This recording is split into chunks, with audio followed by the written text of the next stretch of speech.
और इधर दूसरी तरफ 27% ओबीसी आरक्षण को लेकर भी सुप्रीम कोर्ट पर नजरें हैं। दरअसल आज फाइनली हियरिंग होने वाली है, फाइनल सुनवाई, आखिरी सुनवाई, अंतिम सुनवाई ओबीसी आरक्षण को लेकर।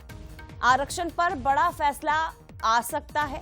मध्य प्रदेश सरकार ने समय मांगा था, जस्टिस वी नरसिंह की पीठ में मामले की सुनवाई होगी, लेकिन ये बड़ी खबर है इस वक्त की कि क्या अब इंतजार खत्म होगा, क्योंकि एमपी में सरकारी नौकरी में सबसे चर्चित मुद्दा 27% ओबीसी आरक्षण का अभी अपने निर्णायक मोड़ पर पहुंच चुका है। और ये सुनवाई राज्य के लाखों युवाओं के भविष्य को लेकर भी बेहद महत्वपूर्ण मानी जा रही है। पूरा मामला क्या है, इस पर एक नजर डालिए। मार्च 2019 में कमलनाथ सरकार का फैसला, ओबीसी आरक्षण में 14% से 27% का इजाफा किया गया। 14 से बढ़ाकर इसे 27% 2019 में कमलनाथ सरकार ने किया। हालांकि मार्च 2020 में हाईकोर्ट ने सरकार के इस फैसले पर रोक लगा दी। फिर सितंबर 2021 में सरकार ने नई गाइडलाइन सामने रख दी। एमपी हाईकोर्ट ने 27% ओबीसी आरक्षण पर स्टे दे दिया और सरकार ने सुप्रीम कोर्ट में इसे लेकर याचिका लगाई है और अब उसी पर सुनवाई लंबे वक्त से चल रही है। लेकिन क्योंकि आज अंतिम सुनवाई है तो बहुत महत्वपूर्ण दिन भी इसे माना जा रहा है। सीधे रुक करते सहयोगी सूरज शर्मा इस वक्त हमारे साथ जुड़ गए हैं। सूरज, इंतजार बहुत लंबा हो चुका है और लाखों युवा जो अब इंतजार कर रहे हैं कि ओबीसी आरक्षण को लेकर फैसला आखिर कब आएगा। आज आखिरी सुनवाई इस पर होने वाली है, क्या जानकारी आपके पास, कितना महत्वपूर्ण दिन, क्योंकि नजरें सुप्रीम कोर्ट पर ही जाकर टिकी है।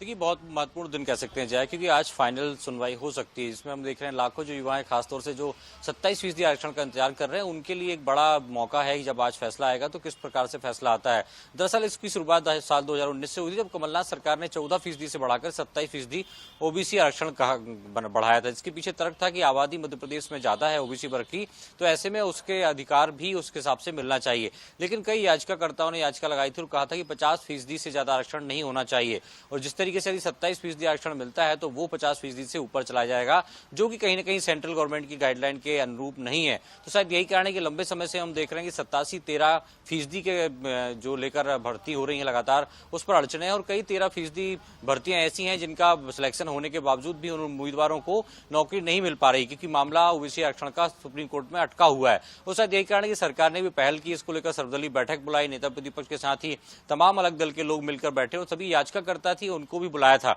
और कहा था कि सभी लोग एक साथ फोरम पर बात करेंगे। सभी चाहते हैं कि ओबीसी को आरक्षण मिलना चाहिए, क्योंकि जिस तरीके से ओबीसी वर्ग बनाया गया था उसकी रिपोर्ट भी सुप्रीम कोर्ट में संभवतः पेश की जाएगी कि मध्य प्रदेश में ओबीसी आबादी 50% से ज्यादा है, तो ऐसे में उन्हें आरक्षण जो है 27% के हिसाब से मिलना चाहिए। लेकिन 50% से ज्यादा आरक्षण नहीं हो सकता है। ऐसे में अब सरकार और सुप्रीम कोर्ट से क्या फैसला आता है, क्योंकि हमने देखा है कुछ राज्य ऐसे हैं जहां पर करीब 50% से ज्यादा आरक्षण लागू किया गया है। तो क्या रिजर्वेशन को लेकर अब सुप्रीम कोर्ट नई गाइडलाइन के तहत कुछ शर्तों के साथ इसे मान्यता देता है या क्या फैसला होता है, ये आज का दिन बताएगा। लेकिन बहुत महत्वपूर्ण बात है मध्य प्रदेश के युवाओं के लिए, क्योंकि यदि ओबीसी आरक्षण 27% आता है तो लाखों युवा ऐसे हैं जो भर्ती परीक्षा पास कर चुके हैं, लेकिन उन्हें इसी चक्कर में नौकरी नहीं मिली है कि कहीं न कहीं आरक्षण का मामला सुप्रीम कोर्ट में अटका है। तो देखना होगा आज सुप्रीम फैसले पर किस प्रकार से मोहर लगती है और क्या वाकई 27% ओबीसी आरक्षण का रास्ता साफ हो पाएगा। जय, याचिकाकर्ता का कहना है कि 50% ओबीसी आरक्षण बहुत ज्यादा हो जाएगा। इंदिरा साहनी केस से बाहर ये नहीं जाना चाहिए। सरकार इससे कहती है कि जिस प्रकार से ओबीसी की आबादी है